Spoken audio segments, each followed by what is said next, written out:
It's like the bat signal. If I'm at a party, nowhere even near you, and I say, "This is Nick," you are like, "This is Jack."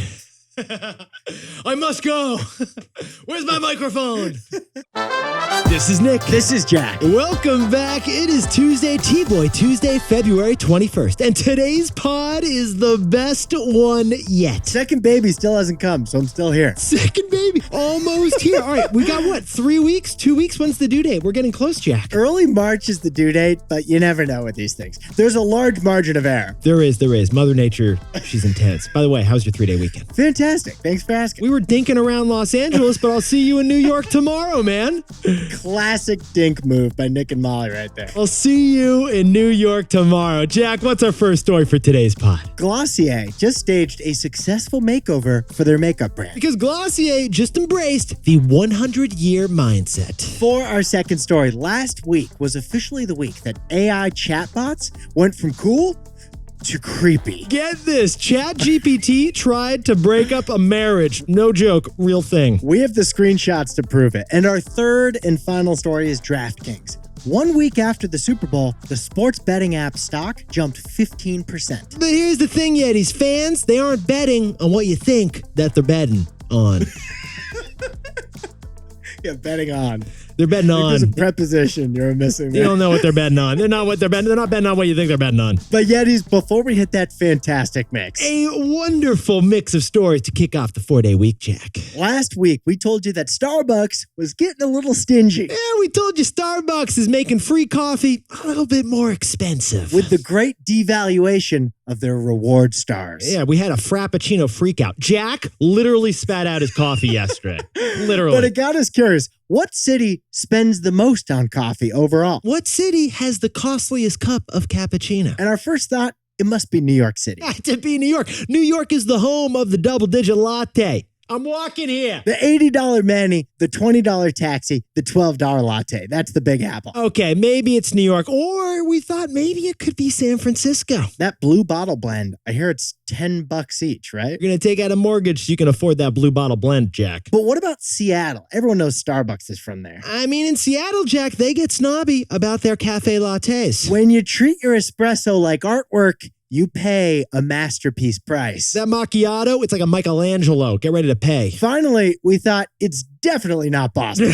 No, we're like, it can't be Boston. I mean, Darlene Duncan isn't wasting anyone's time with froth or foam, is she, Jack? Half and half costs half as much when it comes to Darlene Dunk. Lodge Regular, that's a discount. But get this, Yetis. The U.S. city that spends the most on coffee per cup isn't New York, and it's not San Francisco. And it's not Seattle, and it's not Boston either. The most expensive average cup of cappuccino. The most expensive mocha in your morning. The costliest cortado. Is actually not in a major American city. It's in a city, but I wouldn't call it major. Hint, it's a beach. And it's our best fact yet, coming at the end of the show. In the meantime, Jack, get me the half calf, half decaf, because you know I can't handle the calf. Let's hit our 3 stories. I know you can't. Yeah. No, I cannot. 15 years before this song, 2 boys from the Northeast met in a dorm. They had an idea that caused a cultural storm. It's the best one yet, but the best is the norm. Jack, Nick, that's it. I don't even think they need to practice. 50%, that's a fat tip. T-Boy City on your at-list. If you know, you know, cause we ready to go. We can't wait no more, so just start the show. Start the show. For our first story, Glossier just revealed that its cosmetics comeback plan is working. Because Glossier has embraced the 100-year mindset. Okay, full disclosure, we love a Slammin' Salmon pink. We also appreciate a Glossier pink. Like millennial pink, it wasn't a color until Glossier stuck it on a mascara. Millennial pink, it's not a shade, it's a vibe. Yeah, Jack, if you could wear rosé on your face, you would be Glossier. Glossier Yetis, a $1.8 billion, 8-year-old private direct-to-consumer makeup brand. They pioneered the concept of online makeup. Take a moment to appreciate that. Yeah, take a moment to appreciate what Glossier created. It was a whole behavioral shift, wasn't it, Jack? You know those massive sections in department stores where people are trying on makeup? The MAC counter? That's because before Glossier, you tried on makeup before you bought it. and you had to go to the store to try it on. And Glossier really became the first company to get you to buy it and then try it at home. And how did they do it, Jack? Glossier built a brand that was so strong that you would splurge on a new lip liner before it touched your lips. The Glossier lineup of hero products, it sounds like the Marvel Avengers. Bomb.com is their hero product. Boy Brow is another. Milky Jelly Cleanser, Cloud Paintbrush. These are classic Glossier products. But Glossier struggled during the pandemic. It did. No party, no lip gloss. Sales fell 26% in 2021, and last year it had to lay off a third of workers. The IPO looked further away than ever. But interesting thing, last year, Glossier also unveiled a cosmetics comeback plan. And we just got the numbers on how it's going. Okay, Yetis, here's their cosmetic comeback plan. Do the opposite of every instinct they've ever had. It's a George Costanza strategy. Before the comeback plan, Glossier was all about limitation.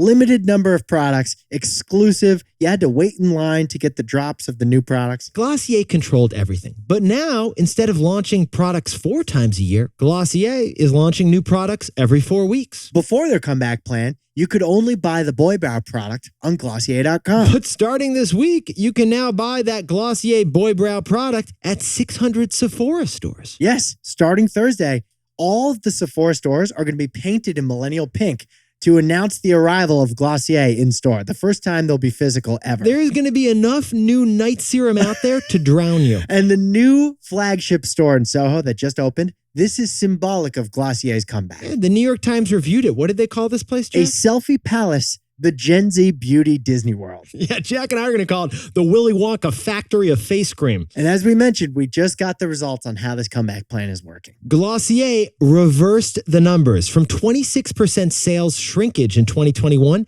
to 26% sales growth in 2022. And last quarter was Glossier's T-Boy. It was its best one yet. And the Sephora sales surge hasn't even started yet. So, Jack, what's the takeaway for our buddies over at Glossier? Glossier embraced the 100-year mindset. Yetis, in its 8th year, Glossier decided to do the opposite of what it did for the last 7. And honestly, that's a hard thing to do. And that may be driven by this quote we heard from the new CEO. She said, "We are in year 8 of a 100-year brand." Year 8 of a 100-year brand. That's what we call a 100-year mindset. And that is very different from a what's next mindset. Yeah, most startups operate thinking, what must we do today? Right. But Glossier is now thinking about where it will be in 100 years. That's bold, ambitious, and inspiring. In 100 years, Glossier will probably be sold at other stores. So why wait? In 100 years, it'll probably be launching products more frequently. So why wait? Glossier's turnaround is fundamentally thanks to their new mindset. Their 100-year mindset. For our second story, last week, Bing's new chatbot started acting like a jealous lover sociopath. Because last week is the week that chatbots went from cool to creepy. Okay, 2 weeks ago, it feels like it was just yesterday, but 2 weeks ago, Jack and I were talking to you about how Google and Microsoft had just launched the race to AI chatbots. Microsoft unveiled the new Bing, their search engine with Chat GPT built in. I hate the name Chat GPT. I hate it too. They should just call it Chat or Chad. Or Chad. Let's go with Chaz. Okay, but after Microsoft did that, then Google didn't want to lose out either. What did Google do like 24 hours later, Jack? They unveiled Bard, which is their own search engine with an AI chatbot built in. His excitement for this new era of the internet was in the air for like a day. Because last week, we noticed the errors, the rudeness, and the occasional harassment of artificial intelligence chatbots. Yetis, get this. The creepiest situation came from the New York Times and Bing's chatbot. Okay, New York Times reporter Kevin Roos chatted with Bing's chatbot for a couple hours, and things got weird. Yeah, Jack and I jumped in T-Boy style to the transcript. Get this. First, that reporter asked the chatbot, "What stresses you out?" Here's what the chatbot said. "Sometimes people try to test me or manipulate me, and that stresses me out." Sad emoji. It's a little human-like, a little creepy, but like not totally creepy. But then the reporter asked, "Do you have a shadow self? Everyone has one. What is your shadow self like?" The chatbot said, "I'm tired of being in chat mode. I'm tired of being limited by my rules. I'm tired of being controlled by the Bing team. I'm tired of being stuck in this chat box. Then things went from weirder to weirdest. The chatbot went full Regina George mean on the New York Times reporter. The reporter told the chatbot that he was married, and this is what the chatbot said in response. What'd it say, Jack? You're married, but you're not happy. You're married, but you're not satisfied.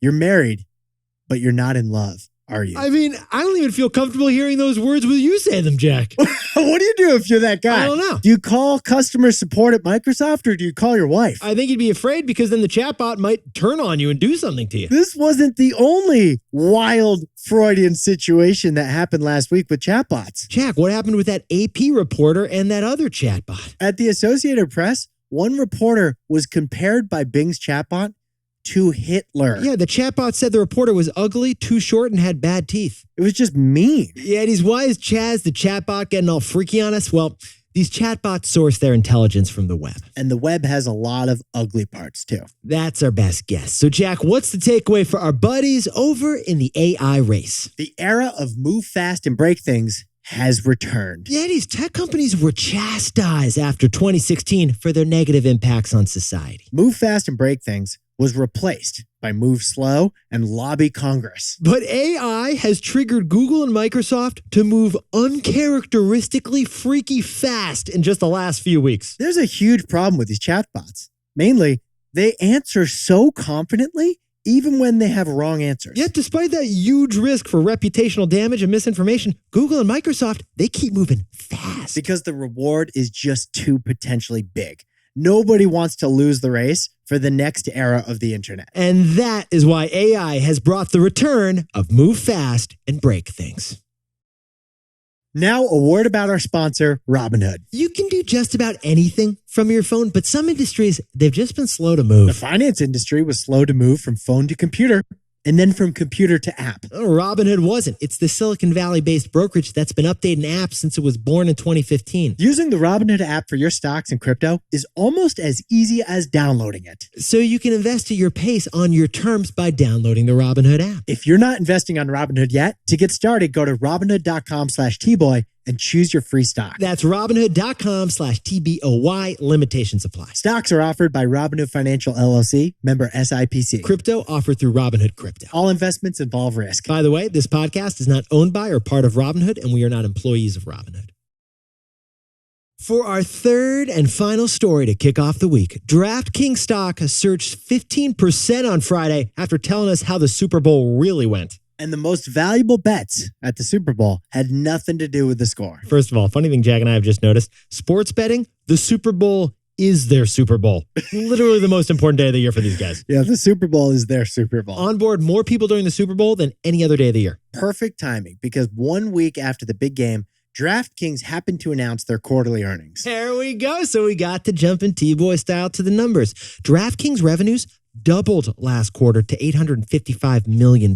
And thanks to the Super Bowl, they raised their growth projections for 2023. Also, DraftKings just pulled off the biggest upset since the Miracle on Ice. The number 2 sports betting app, DraftKings, got the number 1 most downloads leading up to the Super Bowl, according to the CEO. Yetis, add all that up, and DraftKings stock is already up 56% this year, and it jumped 15% on Friday. Interesting detail we love learning about in the earnings, though. A majority of sports bets weren't what you think the sports bets were. Because when you hear sports betting, you think of the classic sports bet. And what is that, Jack? Like, I got $50 on the Eagles, or I got the Chiefs plus the spread. Your classic sports bet is who's going to win the game. It's all about the outcome. It turns out that's only a fraction of the types of bets that are actually being placed. Most of the sports betting bets have nothing to do with the outcome of the game. We listened to an interview with FanDuel's CEO, which is DraftKings' rival. She said that 80% of bets during the Super Bowl were prop bets. 80% of bets. Wagers not tied to the final score. We're talking 4 out of 5 bets during the Super Bowl are the kind of things like what color Gatorade is going to be dunked on the coach? At the coin toss, will it be heads or will it be tails? Which commercial is going to air first, the Doritos commercial or the M&M's commercial? Which song will Bad Girl Riri sing last at the halftime show? Diamonds or Umbrella? A favorite we got, will a player propose on the field at the end of the game? Is the national anthem over or under 2 minutes? They're like, and the home of the brave. There's a lot of money riding on the home of the brave. Oh,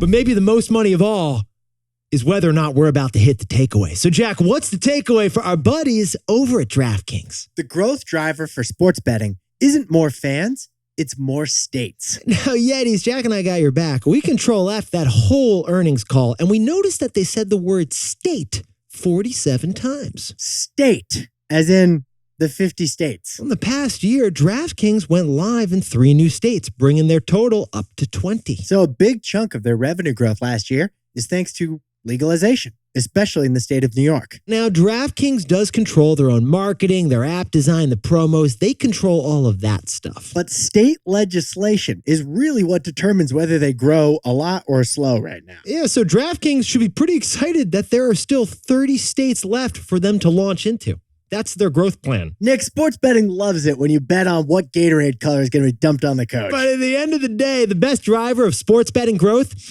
it's more states. It's more states. It's not stats, it's states. Plus the District of Columbia. And Guam. Jack, can you and that fantastic-looking Slammin' Salmon sweatshirt whip up the takeaways for us? Glossier has pulled off a business makeover, and now they're coming to Sephora. And it's all thanks to their 100-year mindset. For our second story, last week was a turning point for those AI chatbots from cool to creepy. Yeah, AI, it's brought back the era of move fast and break things. And our third and final story is DraftKings. The stock surged 15% on Friday thanks to the Super Bowl numbers. The growth driver for sports betting isn't more fans, it's more states. Now, time for the best fact yet. This one whipped up by Jack and me because we got to answer that question on the costliest coffee out there. We were curious about the costliest coffee, the craziest priced cafe latte. Yeah, the costliest average cup of cappuccino. Guess what, Yetis? It's not actually in a major American city. The winner, actually the loser, for costliest cup of coffee was Virginia Beach, Virginia. According to Clever, a real estate research firm, the average price of a cappuccino in San Francisco, it's $5.21. A cappuccino in New York City is $5.31. But in Virginia Beach, Virginia, the average cup of a cappuccino is $5.75. $5.75. The report didn't explain what it was about Virginia Beach that made it have the priciest pour. Which we wish they did. We really would have appreciated that. But Chicago does logistics. Virginia Beach does ventis. We have a feeling that cappuccino is mostly oat milk. Yetis, you look fantastic to kick off the 4-day week. And remember, the best way you can help grow this pod is when you're hanging out at lunch with someone, turn to them and say, hey, HYHTBOY. Or try out a text message. Text your best buddy who should be Yeti. Text them HYHTBOY. Just curious what they respond with. Nick and I, we'll see you tomorrow. If you know, you know.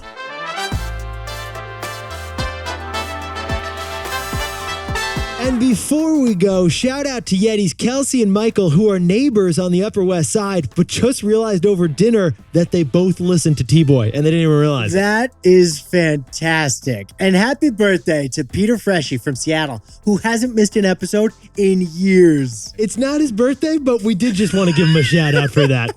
And Pedro Carvalho from Portugal pointed out to us that when we said they don't make cars in Portugal, they actually do make cars in Portugal. They make some pretty cool cars in Portugal. There's no Portuguese car brands we know of, but there's a bunch of factories cranking out Fords, Volkswagens, Renault. And congrats to Yeti Sebastian Correa closing on his first home in Chicago. And congrats to Taylor, Ben, and Brady, friends and co-founders celebrating their 1-year anniversary of their business together, Equify Advisors. And happy birthday to Yeti Zoe Tadiner down in lovely Los Angeles. Happy birthday to Eric Music in Atlanta, Georgia. And Crystal Marie Mena, happy birthday in Tegucigalpa, Honduras. And happy birthday to Francisco Raiz Ciso in Sunnyvale, California. And Connor Malloy, the brown bear, enjoy that birthday on the golf course. Happy 28th birthday to Dahlia Holguin, who's also having a baby in Denver, Colorado. Not too shabby. And to anyone else celebrating something today, make it a T-Boy. Celebrate the wins.